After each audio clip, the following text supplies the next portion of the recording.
Hi, it's Dorothy Guiney with Scrapbooking Quebec. This month, my layout share is a two-part series. This is video one, and I'm going to be sharing 25 pages of the 35 I created with the kit I put together at the beginning of the month. And that's what you're about to see on the screen. And this kit was made with 7 collections. So if you want a closer look at it, I will put a link to the kit building video below. The second video is already up on my channel, and the link is in the description box below as well. And in the second video, I share 10 pages I created with a stash collection based on Bungalow Lane by Paige Evans. I also explain in that video what I do with the collection when all I have left are bits and pieces. So back to this video, part one. There are process videos for some of the layouts, and they will be listed and linked below. Also, throughout the share, sometimes I'll put one layout on the table, then the coordinating page. Those are double page spreads that started with a single page layout and then I stretched it.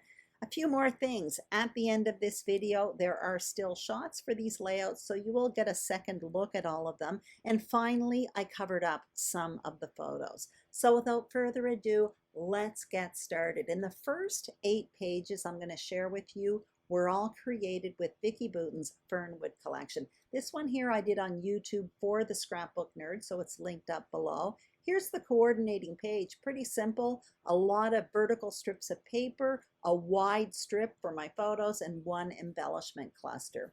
This one here I created as a double page spread. It's pretty much a go-to design, and I did it on YouTube as well, so the link is below. I did that one for the Scrapbook Nerd as well.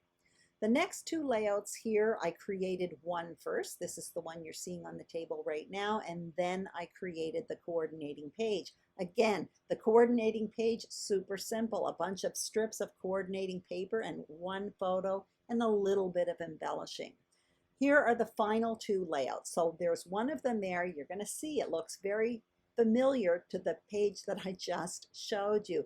The page on the right, I did it on YouTube for the Scrapbook Nerd, and I'm just showing you how 2 identical page designs do look different with different material and different photos. Here's the coordinating page I made for this one. Again, a strip of photos, super simple. I repeated the papers and basically kind of mimicked the design, almost mirrored it. So now I'm changing collections. I created 2 pages with the Cartabella Craft and Create collection, and I did this one on YouTube for the collaboration Stretch the Sketch, and I'm just showing you the sketch, the 12 by 12 sketch that I stretched into a double page spread.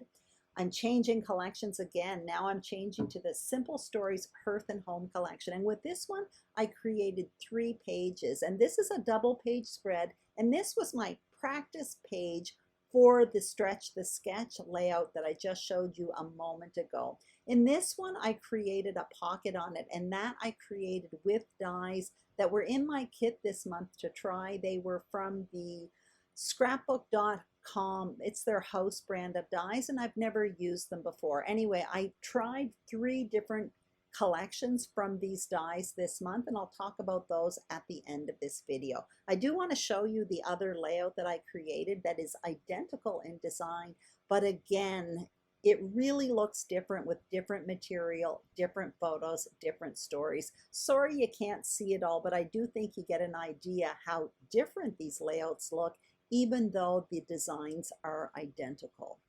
Now I'm showing you one more page that I created with the Simple Stories Hearth and Home collection. I did this one on YouTube for the collaboration A Punched Out Thursday to Die For, so that will be linked up below as well. So I'm about to change collections again, and the next collection is going to be the Hip Kit Club's Big Chill collection. That was their December 2021 release, and with this one I created 4 pages. So I created this one on YouTube. I actually got inspiration from Natalie D'Souza, who is part of the Scrapbook and Cards Today design team, and I'm showing you the coordinating page. You can see once again a very simple page design with one embellishment cluster that kind of repeats the embellishment cluster that was on the original page. Here's another page I created with the Hip Kit Club's Big Chill collection, and there is the coordinating page. So I'm really happy with that. I'm ready to hang up the winter material, even though I'm still buried in snow where I live, but it was fun working with this collection again. So now I'm changing collections again. This is the Legendary collection by Coco Vanilla Studio. Basically, I made a page kit with it, and this is what I created with it. I'm really happy with it. A double page spread, pretty much a go-to design for me as well. Here's another page kit that was in my kit this month, and it was part of the Winterscape Reminisce collection. It was basically the leftovers I had from that collection, so now that's all finished up. I created the page on the right first and then a coordinating page.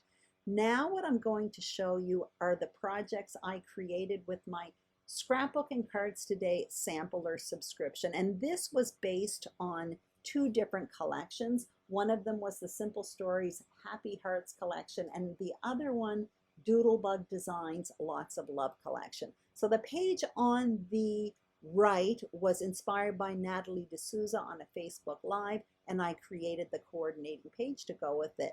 Here's another one. This is basically Doodlebug design paper, and I created a page with it with lots of those squares. I did a lot of those layouts this month, cutting up squares of paper, and it all started with the sampler because I was basically looking for things to do with small bits of paper. These samplers come with 6x6 paper pieces.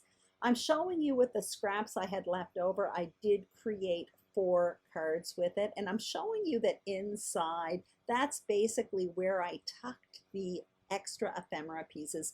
These collections come with a sampling of ephemera pieces, and after I finished the collection, I had some left, and I was either going to throw them in the garbage or in the recycling bin, or I thought I would just tuck them in the cards. And when I send these cards to people, when they open them, little things will fall out. This one here says Happy Mail, so I thought that was kind of fun. It's better there than, I don't know, in the recycling bin, I figured. I had never done that before.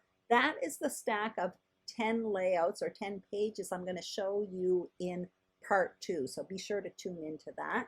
Now I'm showing you the dies from the scrapbook.com that I tried this month. So first I'm going to talk about these alpha dies. They come with capital letters, lowercase, and numbers, and the price point was pretty good. I bought them on sale. They cut very well. I did use them on some layouts. I didn't point them out, but what I can say is that they were fussy to adhere. And for me, I'm kind of a lazy scrapbooker, and when things are fussy, I tend not to gravitate towards them. These are the pocket dies. I absolutely love them. Again, they cut out well, but they were super easy to use, and I can see myself gravitating towards those easily. These are tab dies. Now, I only use them on one layout. They cut very well, but these are in 2 different sizes, and if I were to buy them all over again, I would only buy one of the 2. The difference in sizes aren't that much, really. I could have gone with just one of these 2 collections. Anyway, the pockets were my favorite, the second were the tabs, and then the alphas. So that's it. This is what I created in March 2022 with the kit I put together at the beginning of the month. Don't forget to check out part 2. That link will be listed below. I will also post a process video tomorrow, and on April 1st, I will have a kit share video for the month of April. I hope you enjoyed this layout share. If you did, I'd greatly appreciate a thumbs up. If you haven't subscribed to my channel, I would be absolutely thrilled if you did. And if you are a subscriber, thank you very, very much. I'll be back tomorrow on YouTube with a process video. I'm just going to leave you here with the still shots of the layouts I created with this. Thanks for watching. Bye-bye.